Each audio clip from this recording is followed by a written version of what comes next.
Imagine being so influential that even Miles Davis, one of the greatest names in jazz, would call you a favorite. Ahmad Jamal not only earned that title, but also redefined how the piano can tell stories.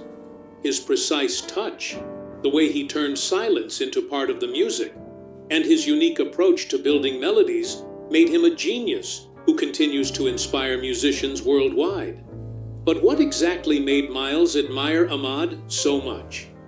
Let's find out together. And before we dive in, make sure to subscribe to the channel so you don't miss out on this and other incredible stories.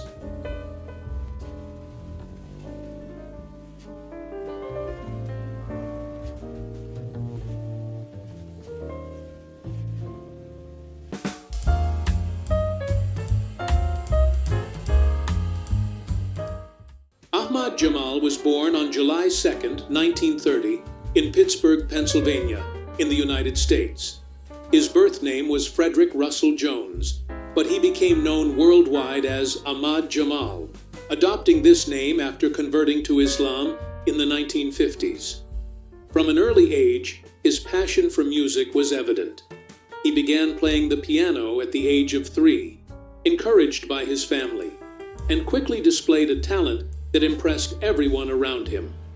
A decisive aspect of his childhood was the vibrant musical environment of Pittsburgh, a city renowned for producing great jazz musicians. Ahmad grew up surrounded by the sounds of blues, gospel, and jazz, which shaped his unique way of understanding and creating music. Additionally, he had a close relationship with his mother, who always encouraged him to dedicate himself to the piano, recognizing his extraordinary potential. An interesting story from the beginning of Ahmad Jamal's career happened when he was still a teenager. At just 14 years old, Ahmad passed an audition and began playing professionally. But what was truly surprising was his approach to the instrument. He didn't just want to play the pieces he was given, he wanted to reinterpret them in his own way. This desire to go beyond the notes on the page caught the attention of more experienced musicians who recognized something special in him, even at such a young age. Did you know that Ahmad Jamal was often described as a human ear because of his ability to hear and replicate melodies with perfection? This remarkable skill was crucial to his growth as a pianist and composer. Ahmad Jamal broke conventions by challenging the notion that jazz needed to be frantic or dense to be exciting. He introduced a new way of thinking about space in music, balancing what was played with what was left unsaid. This approach initially met resistance, as many critics and musicians thought he played too little. However, it was precisely this economy of notes and his ability to create tension that won over artists like Miles Davis, who openly admitted being heavily influenced by Jamal. One of the performances that stunned audiences was his debut with the trio at Carnegie Hall in 1952. Although he wasn't yet a widely recognized name, his ability to reimagine jazz standards and incorporate elements from other styles amazed critics. Later recordings, such as Ahmad's Blues, continued to prove that he was paving a new path in jazz. The pivotal moment that catapulted Ahmad Jamal into the spotlight came in 1958 with the release of the album At the Pershing, But Not For Me. Recorded live at the Pershing Lounge in Chicago, the album introduced an innovative approach to jazz, featuring minimalist arrangements and a masterful use of silence, something few artists dared to explore at the time. The track, Poinciana, became a landmark, captivating audiences with its simplicity and elegance. This album not only stayed on the charts for over 2 years, but also cemented Jamal as a unique force in jazz. Artists and mentors played a crucial role in shaping his artistry. He was influenced by jazz greats like Art Tatum and Errol Garner, the latter also hailing from Pittsburgh. Ahmad Jamal absorbed Tatum's technical sophistication and Garner's melodic prowess, but he transformed these influences into something entirely his own. Another key figure was George Hudson, a band leader with whom Jamal worked during his youth, where he learned about dynamics and musical control in live performance settings. Want to hear stories about other musicians who turned their influences into timeless masterpieces? Subscribe to the channel and stay tuned for our upcoming narratives. In the later years of his life, Ahmad Jamal remained active in music, releasing albums and occasionally performing, even at an advanced age. He never wavered in his commitment to creativity and innovation. However, like many artists in their later stages of life, he faced health challenges. Ahmad was diagnosed with prostate cancer, a battle he fought discreetly, never allowing it to diminish his passion for music. Despite personal difficulties, Ahmad maintained a strong connection with his fans and fellow musicians. He was widely respected as a jazz icon, an artist who had influenced generations of pianists and composers. His passing on April 16, 2023, was a profound loss for the music world. The news spread quickly, sparking tributes from musicians, critics, and admirers across the globe.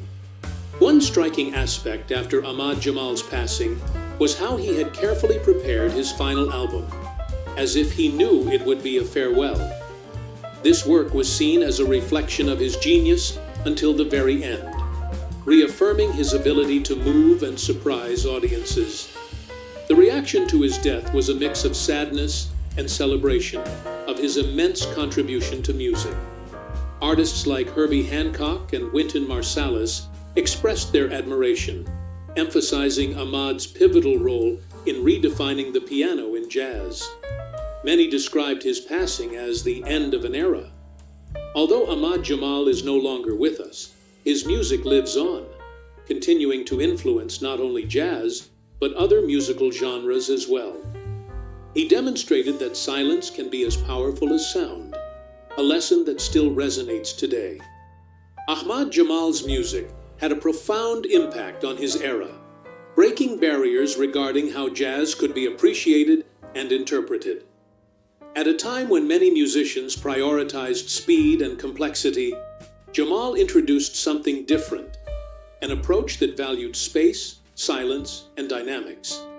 This not only influenced audiences, who began to see jazz as more accessible and emotionally resonant, but also inspired musicians to rethink their own approaches to their instruments and compositions. A remarkable story about his influence involves Miles Davis, who frequently praised Jamal for his ability to use space in music. Davis even instructed his pianist, Red Garland, to study Jamal's arrangements to understand how to create more tension and clarity in performances. The album Kind of Blue, widely regarded as one of the greatest jazz masterpieces, reflects elements of Jamal's musical philosophy, particularly in its use of simple melodies and intentional spaces. The cultural impact of his music can still be felt today, in the way it connects simplicity to profound emotional depth. Ahmad Jamal showed us that less can be more, not just in music, but in life itself. He challenged the idea that complexity equals quality, emphasizing that true art lies in how ideas are communicated. His music also carries a deep connection to introspection, something that resonates with modern audiences seeking moments of pause in our fast-paced world.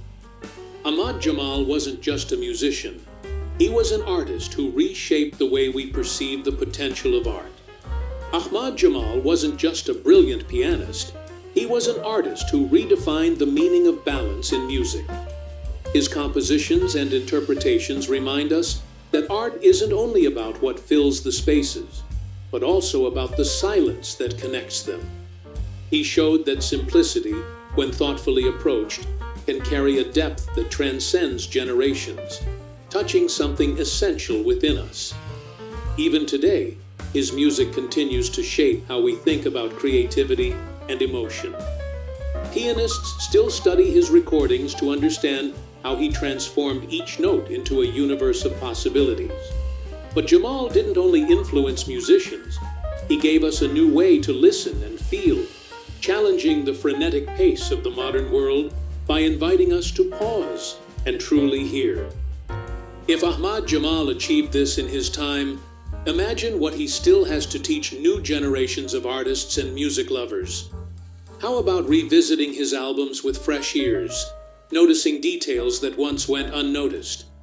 If this content sparked your curiosity and made you want to learn more, subscribe to the channel.